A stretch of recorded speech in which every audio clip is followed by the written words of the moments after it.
بسم الله الرحمن الرحيم. الحمد لله رب العالمين، والصلاة والسلام على سيد الأنبياء والمرسلين محمد بن عبد الله الأمين وعلى آله وأصحابه وأزواجه وذرياته وأهل بيته وسلم تسليما كثيرا.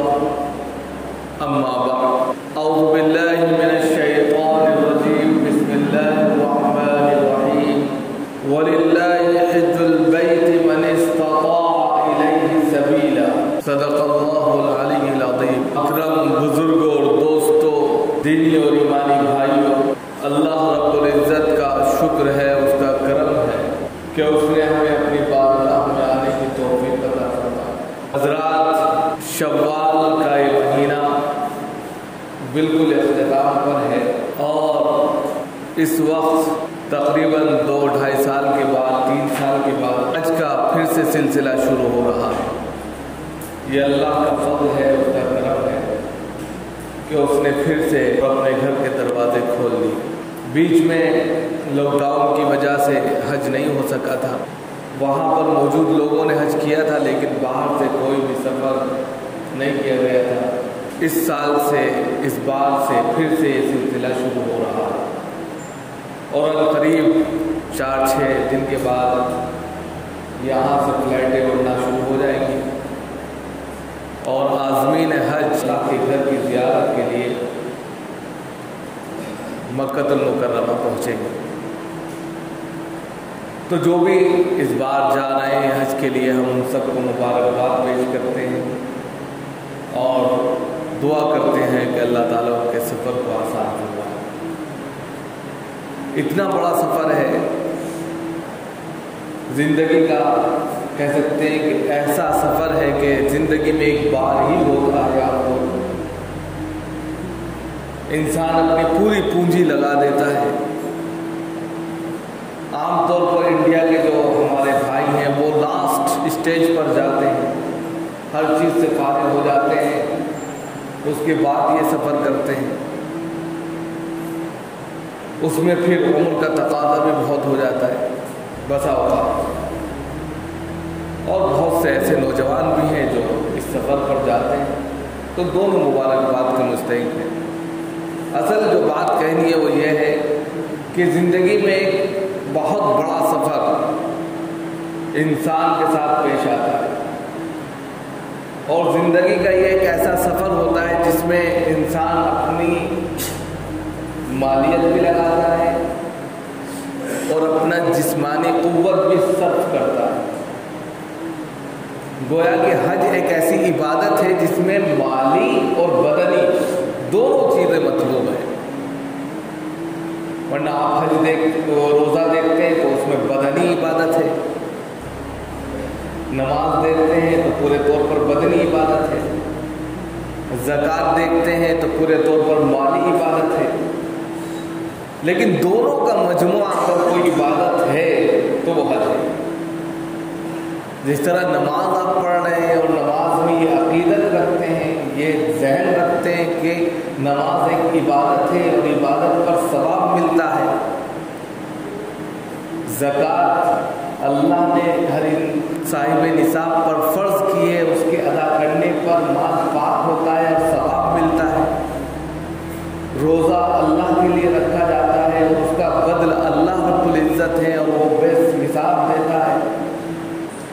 یہ عبادت اگر آپ کے ذہن میں ہے تو ویسے ہی حج پر جانا، اللہ کے گھر کی زیارت کرنا اور ارکان حج مکمل کرنا اور اپنی بدنی مالی دونوں عبادت یعنی دونوں چیزوں کو صرف کر کے اللہ کے حضور پہنچ کر اس کی عقیدت کو حاصل کرنا، یہ بھی ایک عبادت ہے. اور اس پر بھی بے شمار ثواب. کہتے ہیں کہ جس نے حج کیا، اب دیکھیے کتنا بڑا ثواب ہے کہ جب کوئی بندہ صحیح معنوں میں تمام ارکان کے ساتھ جس میں کسی طرح کا کوئی دم واجب نہ ہوا ہو، اگر ہوا ہو تو دینا پڑا ہو، ہر چیز سے بچتے بچاتے اس نے پورے طور پر اللہ کے لیے حج کیا، اللہ کی خوشنودی کے لیے حج کیا، تو وہ ایسا پاک صاف ہو جاتا ہے جیسے آج ہی اپنی ماں کے پیٹ سے جنم لیا۔ کتنا بڑا سوال ہے۔ جب بچہ اس دنیا میں آتا ہے گناہوں سے پاک ہوتا ہے، معصوم ہوتا ہے، اس کو کچھ پتہ ہی نہیں رہتا، ہوتا پایا ہے، بالکل ایسا ہی انسان ہو جاتا ہے اگر اس نے صحیح معنوں میں اللہ کے حضور جا کر اللہ کے خوشنودی کے لیے حج کیا، اللہ کی رضا جوئی کے لیے حج کیا، کوئی دنیاوی دکھاوا نہ کیا، اور حج پر جانے والی زندگی پھر اپنی زندگی میں اتار لی، تو سمجھو اس کے پچھلے گناہ بالکل دھل جاتے ہیں، اور بالکل ایسا ہو جاتا ہے چنگا جیسے آج ہی ایک نئے بچے کی ولادت جس طرح ہوتی ہے، بالکل ویسے۔ اتنا بڑا ثواب ہے۔ اب اس میں بہت ساری چیزیں ہیں، اتنے بڑے سفر پر جاتے ہیں بہت سے لوگ، بہت ساری چیزیں نہیں جانتے، کیونکہ نماز پڑھتے رہتے ہیں، دیکھا دیکھی کچھ نہ کچھ سیکھنے کو ملتا ہے۔ ہم نماز پڑھتے ہیں، ہم اگر غلط بھی کر بھی رہے ہیں تو کوئی ہمیں ٹوک دیتا ہے، بتا دیتا ہے تو صحیح ہو جاتا ہے۔ روزہ رکھتے ہیں تو مہینہ بھر وہ سلسلہ چلتا رہتا ہے، کوئی نہ کوئی بتاتا رہتا ہے۔ لیکن حج کا ایک ایسا معمول ہے یا ایک ایسا کہہ لیجیے کانسیپٹ ہے کہ زندگی میں ایک ہی بار انسان جاتا ہے، تو پہلے سے وہ تیار نہیں ہوتا، کبھی کبھی اس کو کیا پڑھنا ہے، کیا کرنا ہے، کیا تلاوت کرنی ہے، اپنے وقت کو کیسے کارآمد بنانا ہے، کبھی کبھی وہ مسٹیک کر جاتا ہے، اور اس کا وقت جو تقریباً 40 دن کا ہوتا ہے وہ کبھی کبھی ضائع ہو جاتا ہے، اور وہ ایک وقت ایسا نکل کر اس نے اپنی زندگی میں شامل کیا ہے جو اس کی زندگی کا سب سے انمول وقت ہے۔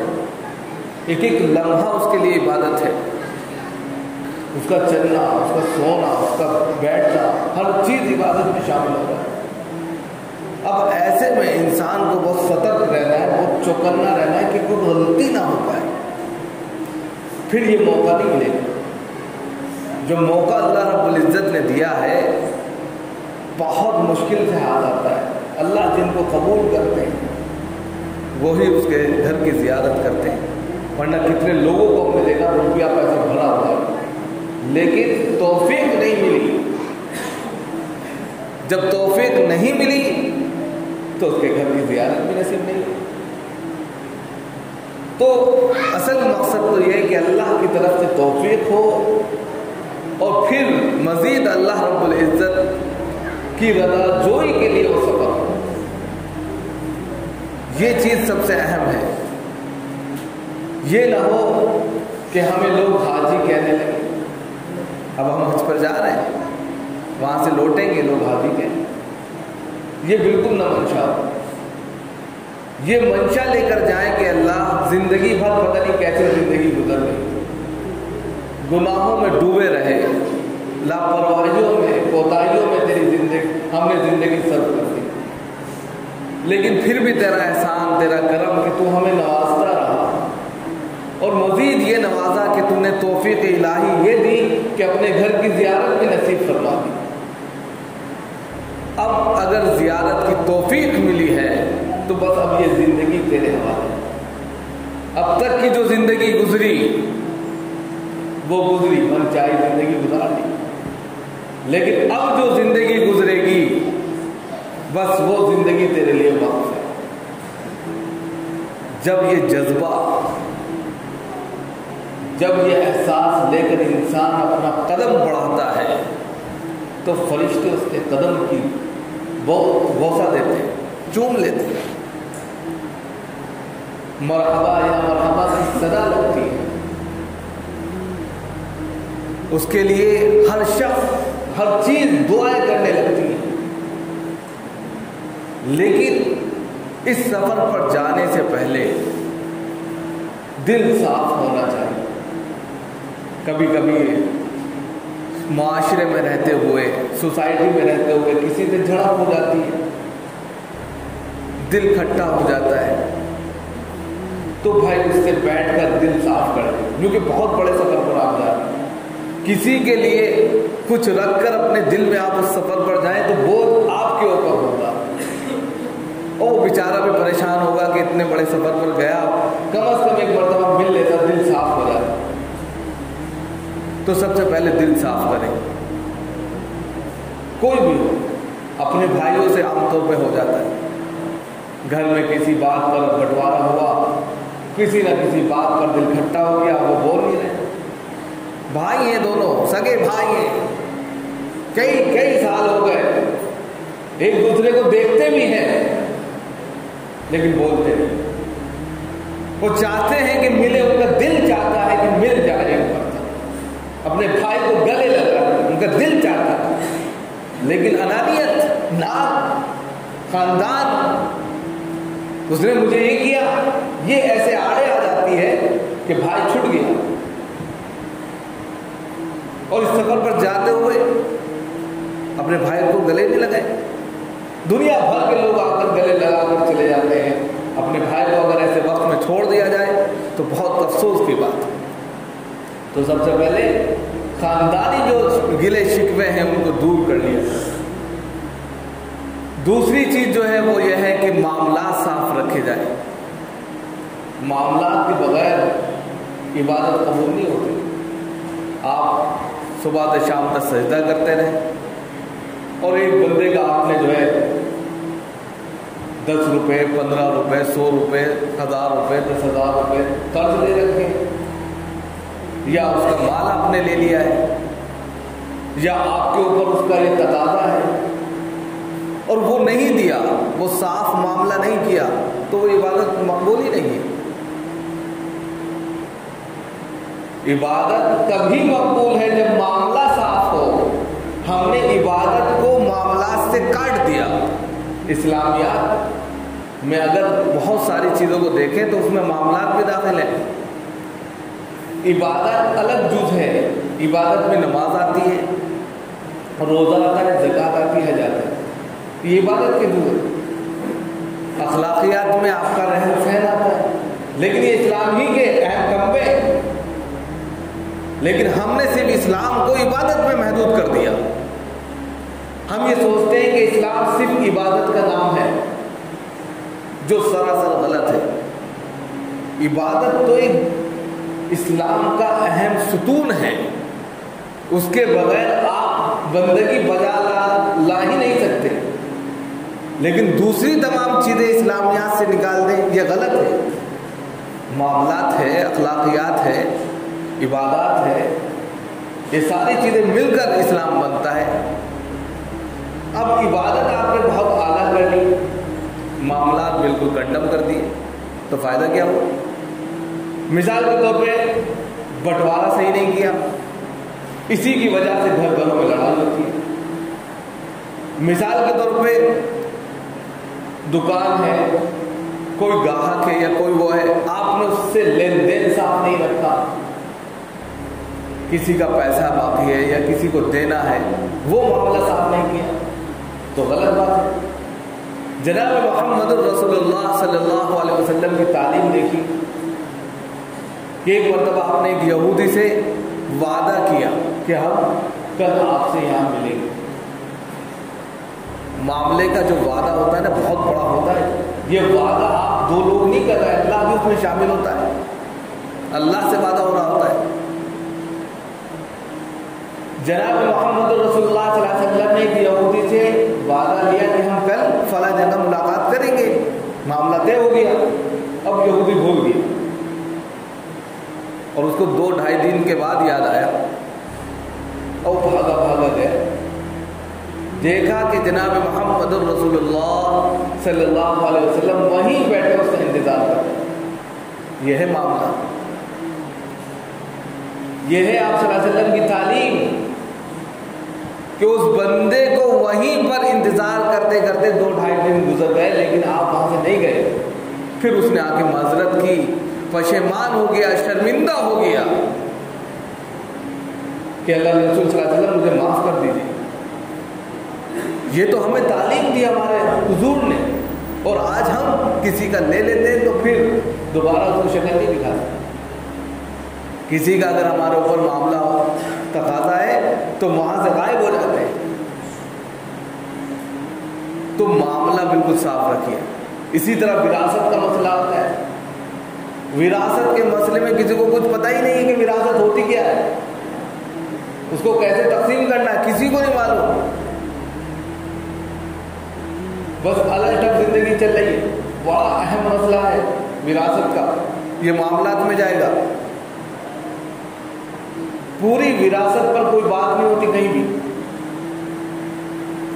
विरासत को समझिए, अपने बच्चों के दरमियान जो भी आपकी मालियत है उसको सही तकसीम करिए, वरना पकड़ आपकी होगी। आपने एक बच्चे को ज़्यादा दे दिया, एक को कुछ भी नहीं दिया, लड़के को सब कुछ दे दिया, लड़की को कुछ नहीं दिया, पकड़ हो जाएगी फौरन। और आप इतने बड़े सफर पर जा रहे हैं, वहां तो हर चीज मामला साफ रफे दफे करके जाना है, क्योंकि अल्लाह के हुजूर में पहुंच रहे ना। अब आपकी जो जिंदगी है इस सफर पर, जो हज के लिए सफर चल रहा है, वो जिंदगी दुनिया की जिंदगी नहीं है। समझो आखिरत का वो आखिरी सफर है। आपने देखा होगा हज में 2 कपड़े होते हैं जिसको एहराम बोलते हैं। सब कुछ उतार दिया जाता है कि नहीं उतार दिया जाता? टोपी भी नहीं लगाते। बिल्कुल एक ऐसा नमूना पेश किया जाता है, अगर आप किसी शक्ल को एक उस सफर पर जाने वाले शख्स को देखें जो इस दुनिया को छोड़कर आखिरत के सफर पर जा रहा है, सब कुछ छोड़कर जाता है।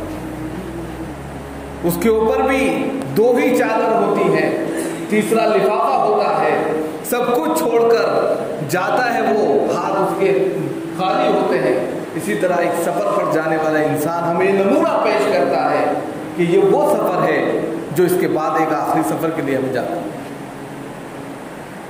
लिहाजा जब हम हज के सफर पर जा रहे हैं तो हमें हर चीज से, जिस तरह एक शख्स जो है हर चीज, भाई मुझे माफ कर दो, जो मामला है उसको बराबर सराबर कर लो, जो बात हो गई है रफा दफा कर दो। खुदा के दरबार में जाकर अगर तुमने मेरा गिरबान पकड़ लिया तो कहां से दूंगा? यहां तो दे भी सकता हूं, माफी मांग सकता हूं। हुकूकुल्लाह अलग है, हुकूकुल इबाद अलग है। हुकूकुल्लाह में इबादतें आती हैं, अल्लाह जब चाहे माफ कर सकते हैं। एक शख्स है नमाज नहीं पढ़ रहा है, एक शख्स है रोज़ा नहीं रख रहा है, एक शख्स है ज़कात नहीं दे रहा है, ये हुकूकुल्लाह में है। अगर अल्लाह ने चाहा तो माफ़ कर देंगे। ये अलग बात है कि वो चीज़ फ़राइज़ के दर्जे में है, लेकिन है तो अल्लाह के सुपुर्द, वो चाहेगा तो माफ़ कर देगा। लेकिन एक मामला जो है हुकूकुल इबाद से, बंदे का बंदे से मामला है। जब तक बंदा माफ़ नहीं करेगा तो अल्लाह मियाँ भी कहाँ से माफ़ कर देंगे? वो तो कह रहे बंदे से माफी मांग लो, हम माफ कर दें। मिसाल के तौर पे आपस में किसी जगह पर झगड़ा हो गया, 2 फरीक हैं, जज क्या कहता है? अगर आपस में समझौता कर लो, हमें फैसला करने की जरूरत ही नहीं है। अगर आप आपस में किसी भी मामले पर समझौता कर लेते हैं तो तीसरे फरीक की, पुलिस की या जज की जरूरत नहीं पड़ती। फिर आपने समझौता कर लिया, मामला रफा दफा हो गया। लेकिन मामला जब रफे दफे नहीं होता और जज की कहते हैं कचहरी में पहुंच जाता है तो फिर वहां तो दलाइल चलते हैं। अगर यही मामला अल्लाह की अदालत में पहुंच गया तो वहां तो जो हुकूक होंगे उस पर फैसला होगा। लिहाजा हुकूकुल इबाद जो है उसको यहाँ पर बिल्कुल साफ सुथरा रखना है। कहते हैं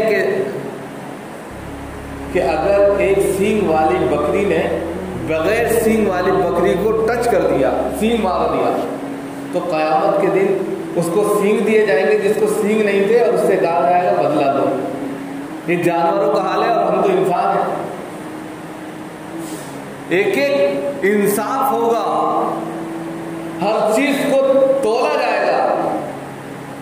आपके पास अमाल है, उसके पास गुनाह है, मामले में वो आपसे जीत गया, उसके गुनाह उठाकर आपके सुपुर्द कर दिए जाएंगे, उस आपकी नेकी उसको दे दी जाएगी। वहां बिल्कुल साफ सुथरा मामला होगा। इसलिए अगर कोई इस सफर पर जा रहा है, सबसे जरूरी यह है कि अपने मामला को साफ सुथरे करें। अगर बात हो जाती है, जिंदगी है, किसी न किसी से कोई बात हो गई ज़िंदगी में, गले लगा कर उससे कहें भाई मुझे माफ़ करें, मेरा कोई भी मामला अगर आपको बुरा लगा उसको रफा दफा करें, और अगर लेन देन का मामला है तो भाई बैठ कर उसको साफ़ सुथरा कर लें, ताकि मेरे सफ़र में मुझे जो है हल्कापन महसूस हो और अल्लाह के दरबार में सजदा रेज़ी करते हुए मुझे मज़ा आए। और फिर देखिए ये सफ़र कितना मुबारक सफ़र बनता है। कहते हैं कि वो जिसको छू ले, वो जिसके लिए दुआ कर दे, वो उसकी मग़फ़िरत हो जाती है। हाजी कोई ऐसे ही नहीं बनता है। जो इस सफ़र पर जाते हैं, जो इसकी मुश्किलात को देखते हैं, जो इतना लंबा सफ़र तय करते हैं, वो समझ सकते हैं कि ये सफ़र क्या, कौन सा सफ़र है। एक ये मत सिर्फ हज हो गया, इसमें जो बहुत सारी चीज़ें ज़रा सा यानी आप खाना खा सकते हैं, जिस तरह रमज़ान के अंदर आप खाना नहीं खा सकते, इसी तरीके से बहुत सारी चीज़ें ऐसी हैं कि इस वक्त आप कर सकते हैं, लेकिन हज के दौरान उसमें नहीं कर सकते, और अगर कर ली तो दम कितनी सारी चीज़ों से बचना पड़ता है। ये तो एक अलग मौजू है, जब इंशाल्लाह कोई मौका होगा इस पर भी बात होगी। लेकिन सबसे अहम चीज़ ये है कि अगर कोई सफ़र पर जा रहा है तो उसको दो चीज़ें सबसे पहले कर लेनी चाहिए। सबसे पहले तो ये कि अपने भाइयों से बिल्कुल गिला शिकवा साफ़ कर लेना चाहिए, दूसरे अपने मामला दुरुस्त कर लेना चाहिए, और उसके बाद इंशाल्लाह दूसरी बातें आपके सामने अगले हफ्ते रखे जाएंगे। अल्लाह ताला हम सबको